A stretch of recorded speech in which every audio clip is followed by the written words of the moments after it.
huge lesson here, and it's going to be a difficult one to explain on video. So I just want you to really, really pay close attention and try to get as much as you can out of this. All right, I'm going to try to go quickly and slow at the same time.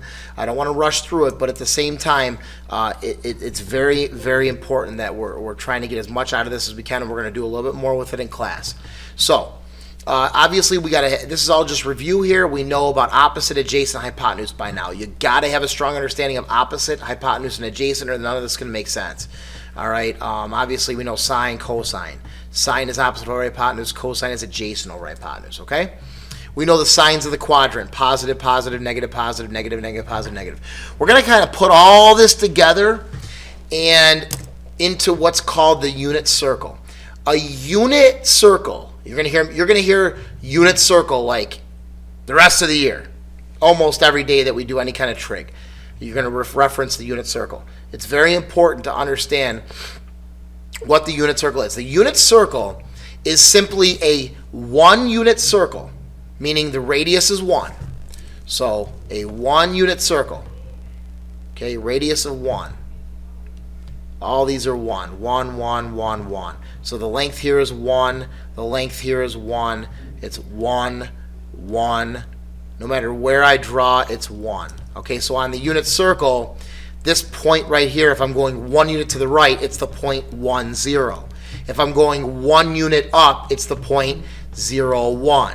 I think if I do this, it makes more sense. Negative 1, 0, and then this here would be 0, negative 1. So again, think about a graph, right? If you go 1 unit to the right, it's the point 1, 0. If you go 1 unit up, it's 0, 1. If you go 1 unit left, it's negative 1, 0. If you go 1 unit down, it's 0, negative 1. Then if you connect all those with a circle, you get the unit circle, okay? Now, we're going to start at the origin and draw just randomly into, I'm just drawing randomly into the first quadrant, and I'm stopping at some point right there. I don't know where I'm stopping.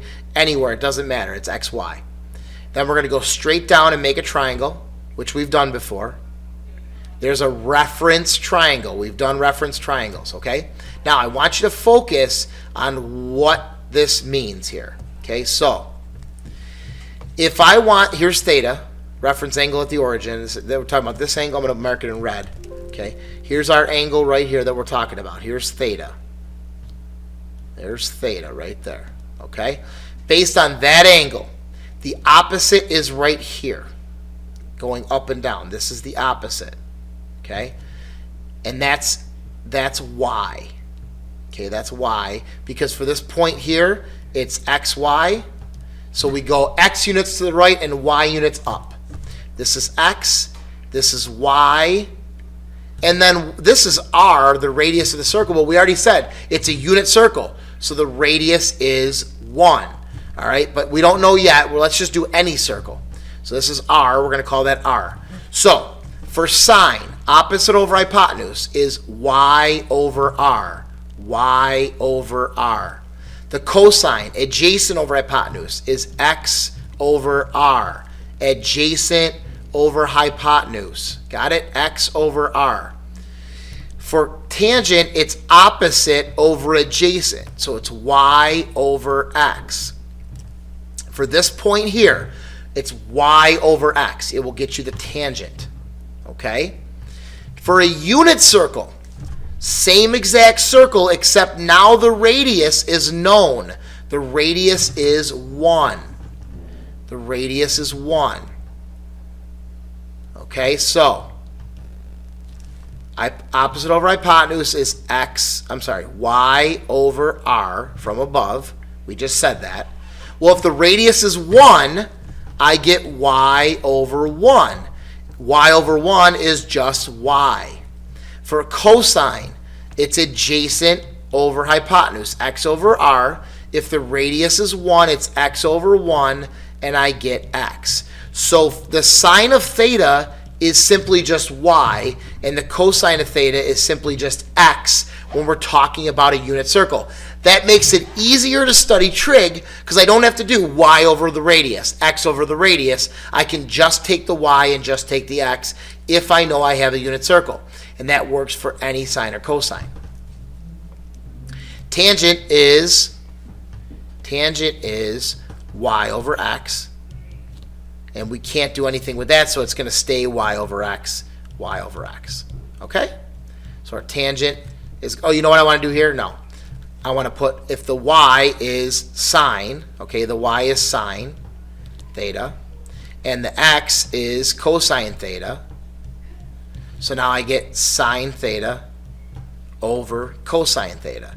So in a unit circle, the tangent is really just sine divided by cosine. And we're going to talk more about that.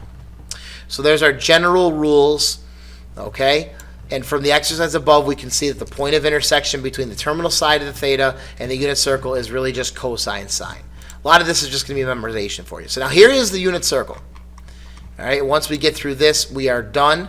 We're actually going to do the examples in class. So here is the unit circle. And again, we're going to fill in from the chart yesterday that these are things that we already should know coming in. All right, the sine of 30 is a half. The cosine of 30 is radical 3 over 2. The tangent of 30 is radical 3 over 3. Then it goes radical 2 over 2, radical 2 over 2, and then 1. And then radical 3 over 2, 1/2, and then radical 3. Now, creating the unit circle. The unit circle is going to be memorized. You're going to be memorizing everything on here. The angle measures are all the special angles. So here's a 30-degree angle. Here's a 45-degree angle. Here's a 60-degree angle. Here's a 90-degree angle, okay? So if you terminate here, if you terminate right there with this, you make a 30-degree angle. If you terminate here, okay, it makes a 90-degree angle. I hope everyone understands that. So we're labeling 30, 45, 60, 90. What's this one? Well, this is going to be a reference angle of 60. This is going to be 120. This is going to be 135. This is going to be 150. Why? Because the reference angle is 30. See how this is 30? All they are is a mirror image. They're mirror image, reflection over the y-axis. Here's 30, so here's 30. 30 from 180, this would be 180, right? This is 180, and 30 back gives you 150. And that's kind of how we create the angle measures. This is 135, sorry. This is 135. All right? This is 180, 30-degree reference angle here, 180 plus 30, this is 210. This is 225. This is 240. 270. A 30-degree reference angle here is 30 from 360. This is 360. Go back 30, you're at 330. This is 315. You go back 45, and then go back another 30 from 330, and you get 300. So that's how we get our angles on the unit circle. These are all the angle measures. These are all special angles in each quadrant. Now, all we're going to do today is take a look at the point where if the angle terminates at that point. So if the angle terminates here, it's a 0-degree angle, or it's a 360-degree angle if it goes all the way around. That's the point, we already said, that's the point 1, 0. Because it's a unit circle, the radius is 1, I'm going 1 to the right, and I'm not going up and down. Here, it's 0, 1. Why? Because I'm going up 1 unit, but I'm not going left and right. So the y value is 1, the x value is 0 at that point right there. At this point right here, the x value is -1 and the y is 0. And if I go down here, right here, it's 0 and -1. Now, 30 degrees. We just learned that if on a unit circle, it goes cosine sine. So if you have the point on the unit circle, the cosine is the x and the sine is the y. So all you need to fill in the unit circle and create this unit circle is the chart we did yesterday. The sine of 30 is a half, right? The cosine of 30 is radical 3 over 2. Because it goes cosine, sine, you got to memorize this. XY is cosine sine. It's alphabetical order. C comes before S.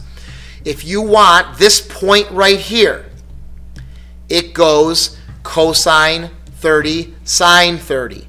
The cosine of 30 is radical 3 over 2. So this point is radical 3 over 2.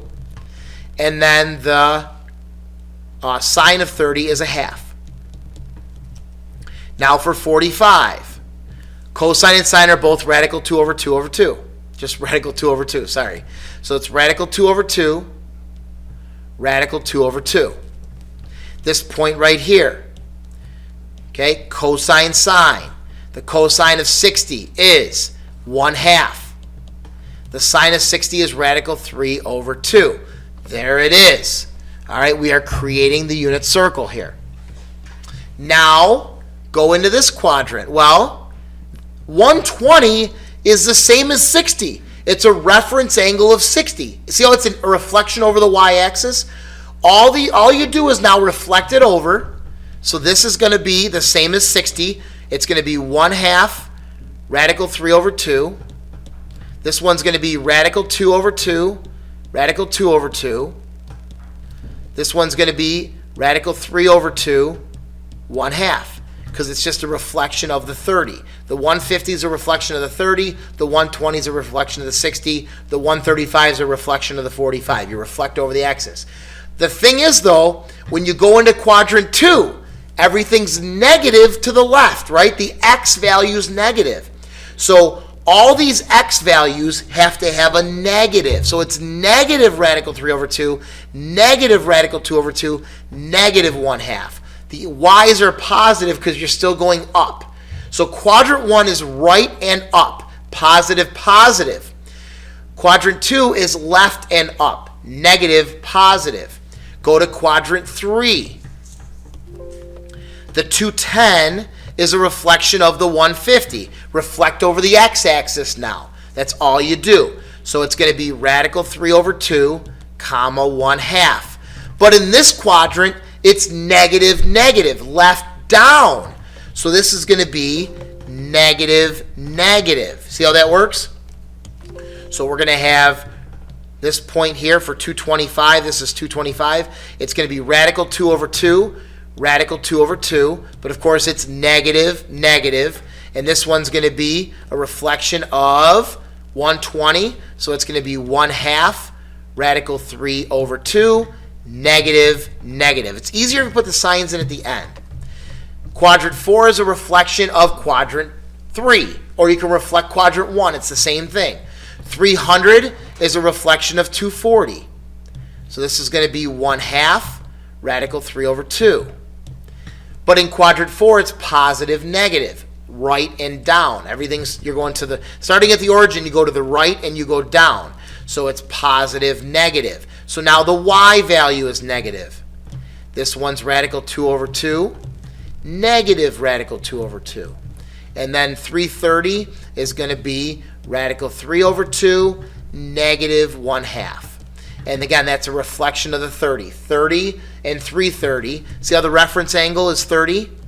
They both have a reference angle of 30. They both have the exact same ratios. The only difference is quadrant 1 versus quadrant 4, positive, positive versus positive, negative. Okay? And we will do the examples in class tomorrow. Make sure you remind me that. Do the examples using the unit circle. I want to make sure we have an understanding of the unit circle before we go and do the examples with it. I'll see you then.